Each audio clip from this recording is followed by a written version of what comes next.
Hey everyone, thanks for stopping by the Standards Weekly Check-In. I'm Colin. Behind the camera we got Heavy Metal Dylan. What's up? Today we're going to be getting into some staff picks, flipping through some new arrivals and recently priced records, and addressing the burning viewer questions at the end of the video. As always, if you see anything you like, you can hit the DMs on Instagram, give the shop a ring, or just cruise by. We're open 11 to 8, 7 days a week.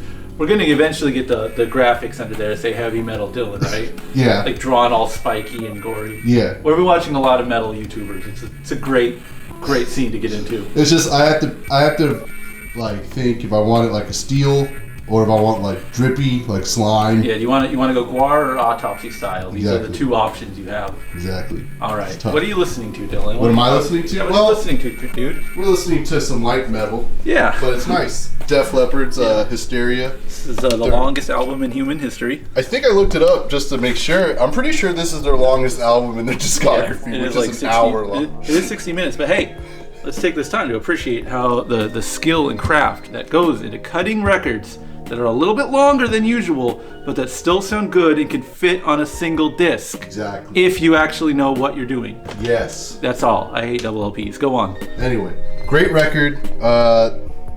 Nothing to really mention here. It's just nice to listen to. Right? Listen to it maybe 3 times in a row, nonstop. Yeah, it's a wild one, man. Yeah, it's a great ride. I listen to it once every 6 months, and I'm like, I've had my fill. Yeah. Because it feels like I've listened to it 4 times in a row if you listen to it once in a row. Anyways, what else you listen to? And also the Richard Hell and the Void. Yeah. Voidoids, the Blank Generation. Just was listening to this also back to back. Just nice. Not nice, but what's the word I'm looking for? I'm not It's sure. easy to digest rock. Palatable. Yes. Music. He says, "Who says it's good to be alive, Dylan?" I don't know. You know what Lester Bangs says? Huh. He says, I don't know why this one's always stuck with me, but he's like, you know, he interpreted that song to be kind of like pro-suicide or something. You know, who says it's good to be alive? It ain't no good. It's a perpetual die. But he was saying that it's like, you know, that's a logical choice, but better than logic is just taking blind alleys, just doing shit that doesn't make any sense, and that's why you keep living, because it doesn't make any sense. Oh, true. Dang, okay. It's a good tete-a-tete, huh? Yeah. Yeah. Want to get into what I'm listening to? Yeah, what are you listening to? All right. I think this is the first time I ever listened to an entire Chicago record. The first song on here, Street Player, that's a fucking solid banger. I think Otley turned me onto this. He's like, hey, this is not your regular Chicago record. That song rules. And it does rule, and the rest of the record sucks. Listen, Chicago makes Steely Dan sound like Cannibal Corpse. They are so middle of the road, it hurts. That was another funny Lester Bangs-ism. I don't know why he's on my mind lately. Shout out to Lester Bangs, but he says he was talking. He had to review a Chicago record, and he would notoriously like just not open the records to listen to them, but just trade them into the record store to get more money for records. And all he did was talk about the manufacturing of the album. Like it's the covers are very well done. All the inks are vibrant. The vinyl is the appropriate amount of thickness for what's on it. The play length is accurate. Just completely not talking about the music because it's like, you know, Chicago 8 or something. Legend. And then if you don't like albums with only one good song, that is a very good song, but it is only one good song. You can listen to an entirely good album, which is this McFadden and Whitehead album. I never really gave these guys a chance, but real good, front to back banger, and price is right. So, you know, for the cost-conscious consumer, we got you covered. Let's flip through some records, huh? All right. Alex K asks, what's your all-time favorite band shirt? And I think there's two ways you could take this. Yes. Like best design. Yeah. And then the second one is like one you actually have and wear. Because those are two separate issues. The shirts that are originally from the era that we enjoy, let's just say the 80s for the sake of conversation. Yeah. They are not befitting gentlemen of our body types, let's say. Yeah, we can't wear 80s shirts, like shirts from the 80s. You know, it's hard to find that point of intersection. I have an answer for one I actually own. Yeah. The one that gets a lot of wear. It's that Victory era Warzone shirt I have. With that, wear like, that one a lot. I know. Delta Tag XL shirts, late 90s. That's the best shirt. And Victory Records printed on a lot of those blanks. And so I end up wearing a lot of Victory Records band shirts currently. Great example of the band from a era, but the shirt's from a different era, but it's still cool. And all around, it's a good fit. These are the compromises you have to make, Dylan. Would I prefer to have a Super Bowl of Hardcore 3, that one with the tank on it? You know? Yeah. Of course I would love to, but like that's... It's Santa Claus. There's a big old Pooh Bear belly sticking out of the bottom of that guy. The coolest shirt I own, I get scared to wear it because there's holes in it now, and I don't want to get caught on something. There's an actual giant brand 2XL Injustice for All shirt I have, but the back is a puss head design. What's as an abstract? What do you think is the best? Like just as an appreciator, the hardest question I know of. It's somewhere in the realm of Chain of Strength, Bold, or Uniform Choice, like that family of bands. Yeah. Either the True Till Death or What Holds Us Apart design. Those are like iconic. Obituary, Bolt Thrower, fucking Cannibal Corpse, Morbid Angel. Death. See those, Yeah. The Death. Yeah, you see those basically course. the best designs, but. You see them so much, you want to go a little bit deeper for it to still have like a cool impact. Final answer, Chain True Till Death. Honorable mention to the Uniform Choice, Wish to Dream, my final answers.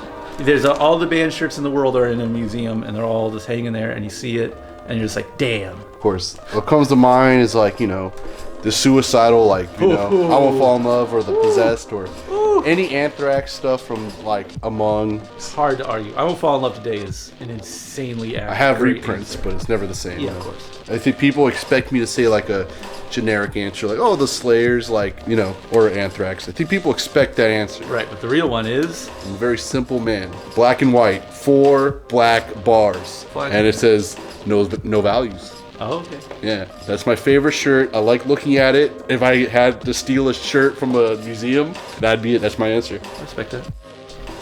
YouTube questions. This is the part of the video where we answer the questions left in the YouTube comments section from last week. Leading off, Sam Rivera showing some love for the shop. And Dylan, Yes. you know this. You think I'm too proud to read the nice things people say about me? Yeah. You're wrong. Yep. He does say he misses the COVID era Instagram live vids. Oh. Let me tell you right now, there's too much competition right now. I don't think it would work. I don't think people are quite as glued to their screens as they were maybe a while ago. Or if they are, there's more competition.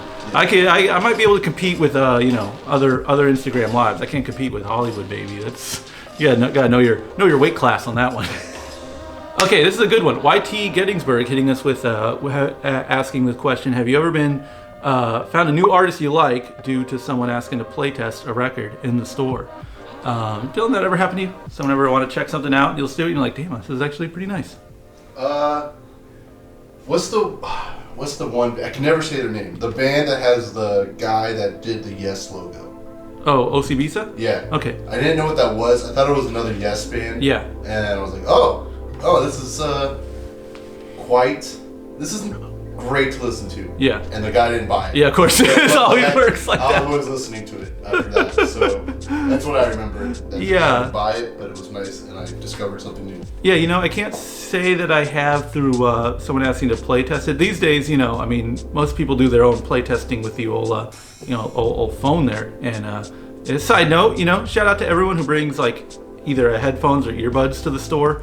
To everyone who is, a gigabrain, huge fucking galactic brain, and can bring the AirPods to check stuff on their phone when they're cruising the stores. Thank you very much, because it's really annoying to do that on an external speaker. However, that doesn't mean that I don't end up play testing a whole lot of things, or needle dropping to check it out. But playing for Condition is a different story. There's a lot of, probably the entire genre of jazz music.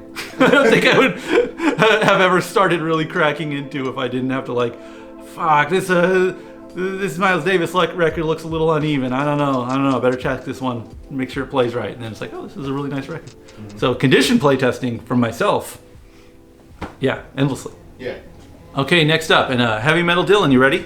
Shit. Yes. All right, Greg Hicks is asking for the if there is one quintessential King Diamond or Merciful Fate record that is like stands up above the rest. In other words, it's not just like, is there one that really sticks out? Let's say the quintessential, the the textbook release. Yes. If you were to give someone to get started. That's how I interpret the question. He also is throwing up some horns and mega hails. Yes! Mega Heroes! For our love to the possessed 7 churches, which, you know, always nice to hear. I'll let you stew on it for a second. For me, I gotta kick it out. I gotta give it up to the record that started me on everything, which is Abigail. I think that's like a really good. It's dense enough content-wise. You have to wrap your mind, your high school aged mind, your Escondido, Orange Glen attending mind. Yes. On your bicycle ride to and from school every day. Like what is going on with the story on this Road Racer cassette tape that you purchased from Lose Records. Yes. And you have to listen to it on repeat to realize what they're doing, because it's not like really shoved in your face initially. And as the story unravels in your brain, you realize like the intricacies of what's going on, coupled with the stellar musicianship of Andy LaRocque and company. You realize you're dealing with a top tier artist. And then from that point, Dylan, you listening? Yeah, I'm listening. You can go backwards. You can dig into some Merciful Fate. You can listen to some of the more, the prototype or the foundation that must have been laid for the accomplishment of Abigail to be laid. Or you can go deeper in. You can listen to something like The Eye, and really see if Abigail wasn't just a one-trick pony. Yeah. See if old KD Yes. could follow it up. Of which you'll be pleasantly surprised at the answer. I won't spoil it for you. What do you have to say on this burning question, heavy metal, Dylan? I would. So if I had to go off what you're saying, Right. To start somebody. Yeah, or just the head and shoulders above the competition. Yeah. Because the etc. way I started was them, but I do not know if that would be the perfect album. A little more difficult to penetrate than Abigail. Yeah. Well, because you have to follow Abigail. It's like a 3-structure story. Yeah. And like I think 4 if you count High. And it's also more theatric than any Merciful Fate records. Yeah. There's more falsetto singing in KD solo. Yeah, definitely. So it might be too deep end, you're saying, maybe, or a bridge too far for the average listener. If someone was like, "Hey, I want to get into one." Yeah. A King Diamond. I've seen a lot about I've heard a lot of good things. Yes. Put me on, bro. I'd be like, all right, just listen to. Literally, I would say, don't break the oath. Then One. I would just say no. I would say that. Okay. That's not my answer. I would just say, just don't break the oath. Yeah, you fucking committed to metal. Yeah. Don't break that. Then I would Don't say. be a poser. Then I would say, just listen to Don't Break the Oath. Okay, so That'd be the one. So the first suggestion is to actually not break an oath. Yes. Follow up the album Don't Break the Oath. Yes. I like Then that. he's like, oh. I will say, and this is just also very very anecdotal. When I got into Melissa a little bit later in life, I was like, that's like, okay, this is some fucking really heavy, serious shit, both musically and like in terms of message.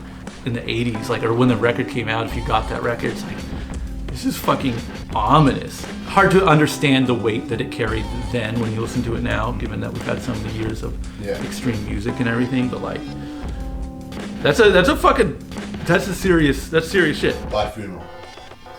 Yeah, it's a crazy song. Yeah.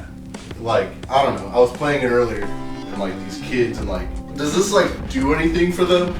Because it's like Satan. Yeah. But then like, do they care? They're just like, whatever. Yeah. This is bullshit. Here's some corn. Yeah, I want to hear about This it. is try hard Satanism. Yeah. It's like, I think KD has. I'm more of a late 90s edgelord than a mid 80s edgelord. What do you got for me? Yeah. Okay, that's the video, everyone. Thanks for watching. If you have any questions you would like to see answered on next week's video, leave a comment in the YouTube section and we will answer your question there. Thanks, everyone. Peace.